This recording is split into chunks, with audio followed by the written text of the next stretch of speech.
قمر جاوید باجوہ کو تو سب جانتے ہیں، مگر کتنے عام پاکستانی شہری فضائیہ اور بحریہ کے موجودہ سربراہوں یا joint chiefs of staff committee کے 4 سٹار چیئرمین یا چیف آف آرمی سٹاف کے باس سیکرٹری دفاع یا سیکرٹری دفاع کے باس وزیر دفاع کا نام جانتے ہیں؟ کون کون بتا سکتا ہے کہ مسلح افواج کی تینوں شاخوں کا سپریم کمانڈر کون ہے؟ چلیے، وابڈا کے موجودہ چیئرمین یا چیف الیکشن کمشنر یا وفاقی سیکرٹری داخلہ اور خارجہ میں سے کسی ایک کا نام بتا دیجئے۔ یہ سب بھی آخر چیف آف آرمی سٹاف کی طرح مرات میں زمین آسمان کے فرق کے باوجود گریڈ 22 کی بنیادی تنخواہ ہی لیتے ہیں۔ نیپال، سری لنکا، بنگلہ دیش، انڈیا، چین، افغانستان، ایران، ترکی یا کسی بھی جانے پہچانے ملک کے عام شہری سے پوچھ لیجئے کہ تیرے ملک کے صدر یا وزیر اعظم کا کیا نام ہے، وہ ایک لمحہ سوچے بغیر درست نام بتائے گا۔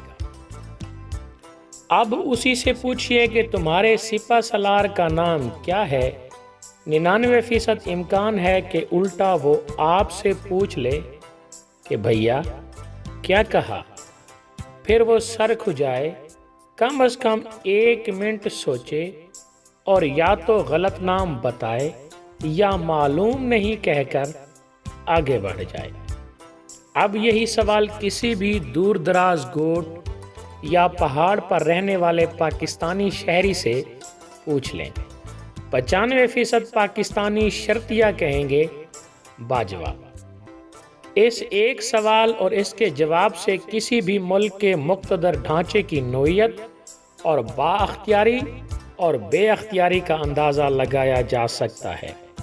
حالانکہ چیف آف آرمی سٹاف کی مدت ملازمت کا دورانیہ 3 برس ہے، مگر 2.5 برس گزرتے ہی سب سے پہلے میڈیا یہ چٹکی لیتا ہے کہ اگلا کون ہوگا یا موجودہ ہی اگلا بھی ہوگا۔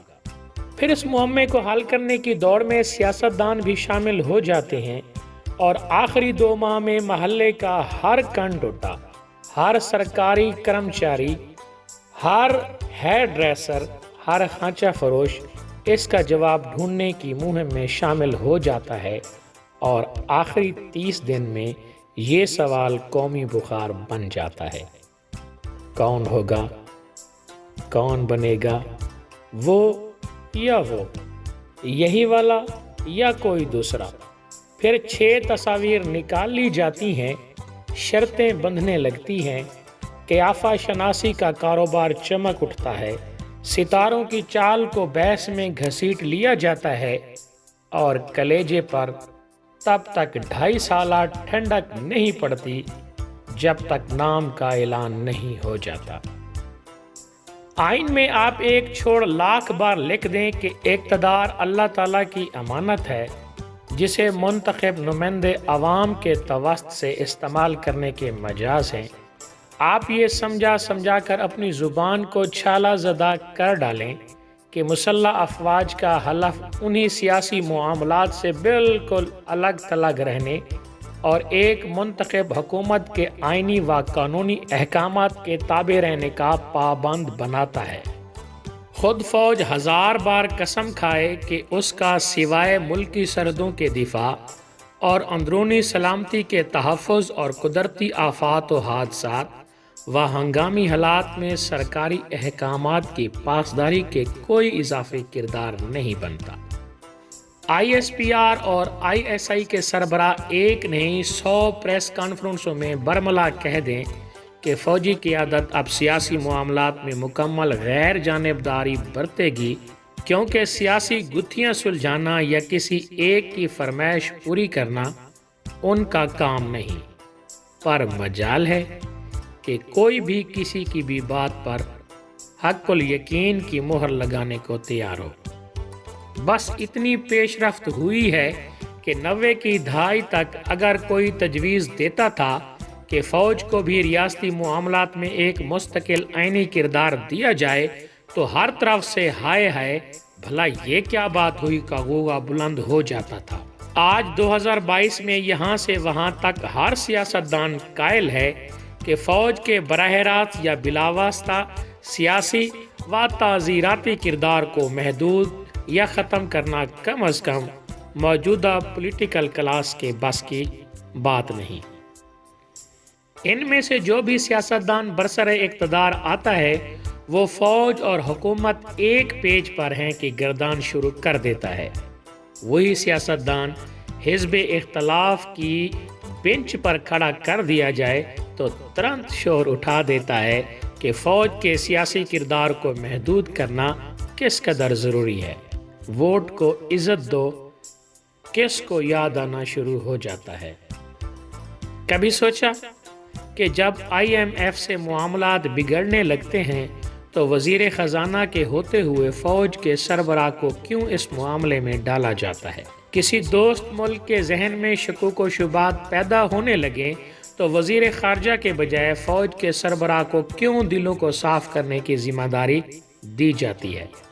کوئی تجارتی ڈیل ہاتھ سے نکلنے لگے تو فوج کے سربراہ کو کیوں سمجھانے بجھانے کے مشن پر روانہ کیا جاتا ہے؟ جب حکومت سے معاملات بگڑنے لگے تو حزب اختلاف فوجی قیادت کو ثالثی کروانے کی مشکل میں کیوں ڈالتی ہے؟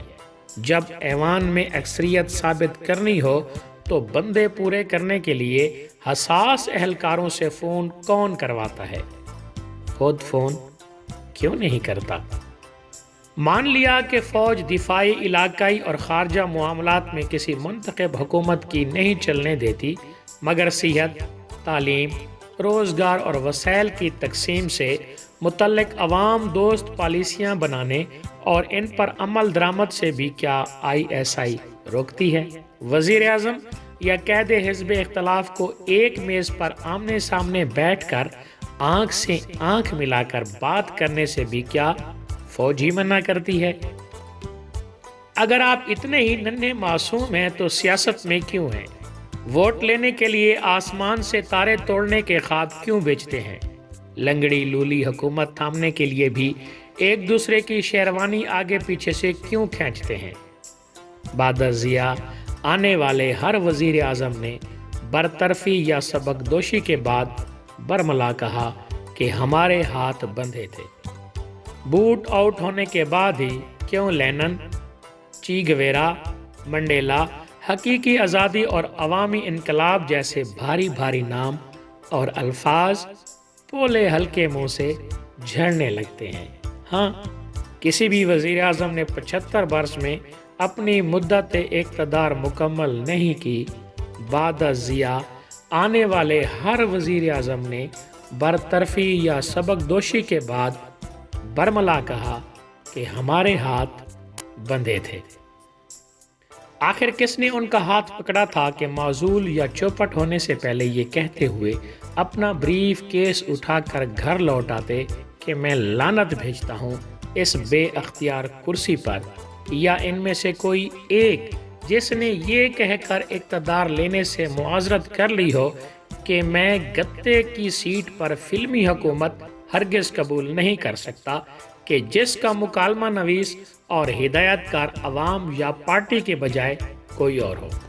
جو وفاقی کابینہ یا پارلیمنٹ حاضر سروس سپہ سالار کی مقررہ مدت ملازمت میں توسیع کے لیے آرمی ایکٹ میں ایک دن کے اندر متفقہ ترمیم کر سکتی ہے، وہی پارلیمنٹ آرمی ایکٹ میں یہ اضافہ کیوں نہیں کر سکتی کہ سپریم کورٹ کی طرح فوج میں بھی سینئر موسٹ جنرل خود بخود اگلا سپہ سالار نامزد ہو جائے گا؟ کیا یہ بھول پن ہے، نیت کا فتور، یا پھر کسی بھی IG پولیس کی تعیناتی کے عمل میں سادہ بندہ آوے یاوے کی عادت کا اعادہ ہے؟